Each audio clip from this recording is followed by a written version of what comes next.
But first tonight, to the International Criminal Court's disgraceful decision that Israeli Prime Minister Benjamin Netanyahu should be arrested alongside the Hamas terrorists.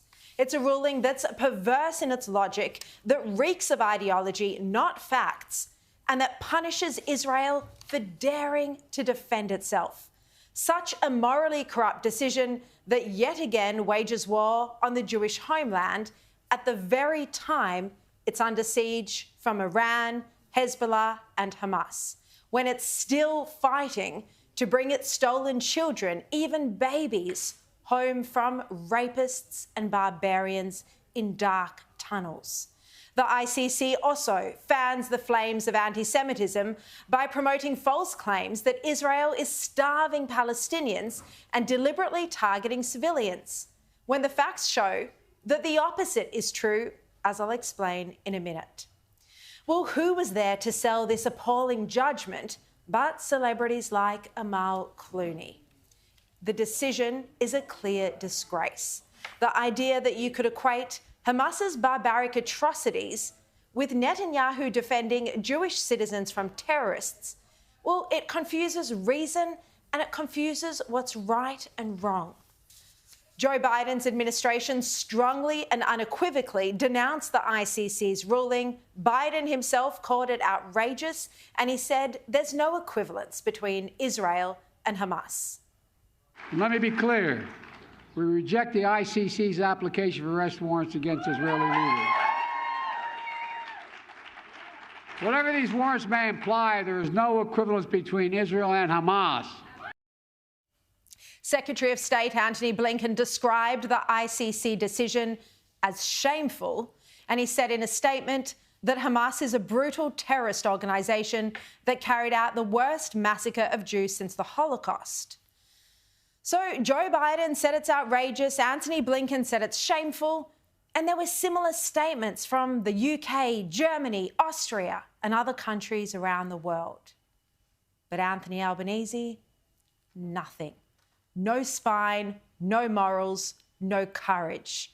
Just like with the vote at the United Nations, Albanese was yet again at odds with our closest ally, the United States.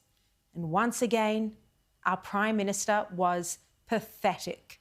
Albanese deflected questions, showing no intellect, no moral compass, and he was only outmatched in his ignorance by Chris Bowen. US President Joe Biden says seeking the arrest warrants of Israeli leaders is outrageous. Do you agree? Well, I don't comment on court processes in Australia, let alone court processes globally, of which Australia is not a party. Highly irresponsible by Peter Dutton to drag this through a domestic political debate. We respect the work of the International Criminal Court. International law must always be observed, and nobody gets a free pass from that. How sad it is for all of us that this is the leadership we have in Australia during this crisis. Well, the coalition called out Albanese's pathetic, weak lack of leadership. It's an abomination and it needs to be ceased. This action is anti-Semitic and it is against the interests of peace in the Middle East. Either the Prime Minister is not across the detail or he's trying to please a domestic audience here for political purposes. Well, now let's look at the reasons why the ICC decision is wrong. In an exceptional Wall Street Journal editorial, the board writes that the International Criminal Court has lost sight of the crucial distinction between the death squad and the bomber pilot. They say that the ruling is a subordination of the law in pursuit of Israel. They write that on one side are Israel, its democratic leaders waging a war to reclaim hostages and root out terrorists in Gaza. On the other side is Hamas, which precipitated the war with its mass murder, rape and kidnapping on October 7, and whose officials pledged to do it again and again. Lumping them together is a slander for the history books. They write, imagine some international body prosecuting Tojo and Roosevelt or Hitler and Churchill amid World War II. And on the claims of starvation, the Wall Street Journal responds that Hamas lists 31 Gazans who it claims died of malnutrition or starvation. They say Israel has facilitated the entry of over 542,000 tonnes of aid and over 28,000 aid trucks in an unprecedented effort to supply an enemy's civilians, even while Hamas steals the aid and tries to frustrate the delivery. Israel has begged Egypt for 2 weeks to let in aid at Rafah, while Egypt refuses. Is this the behaviour of an Israeli government bent on starving Gazans? Obviously, it's not. Now, the Times in the UK also reports that it is Hamas that's been obstructing delivery of aid and stealing supplies for its own use and also to sell on the black market at inflated prices. And the Times reports that defensively, the prosecutor Khan says he has consulted an impartial panel. Yet, it is stuffed with radical human rights lawyers who are no friends of Israel. This impartial panel is actually a hanging jury from the Salem School of Law. Verdict first, evidence nowhere.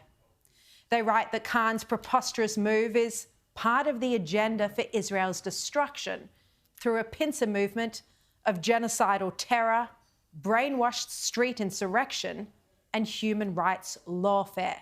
And the beneficiary will only be Hamas. The victims will be Israel, the rule of law, and civilization itself. It's a truly terrific piece, and the Times says correctly that this ruling has destroyed what was left of the ICC's credibility. Now, the claim by the ICC that Israel is deliberately targeting civilians simply isn't supported by evidence. No government engaging in war has done more to protect civilian life. Israeli soldiers have even stayed on the phone to residents, waiting for them to get out of apartment buildings before an attack. Israel is treating wounded Palestinians in their own hospitals.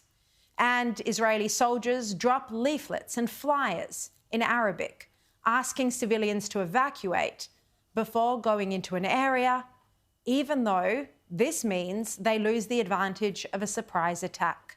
The death toll figures produced by Hamas have been so unrealistic that even the United Nations was forced to revise them down by half recently. Half. And if you think it's surprising that the ICC ignored all of this evidence, it's because they didn't set foot on the ground in Israel. There was no proper investigation, and they've been accused of ignoring due process. This was a political, ideological, and quite frankly, racist ruling that does not reflect reality.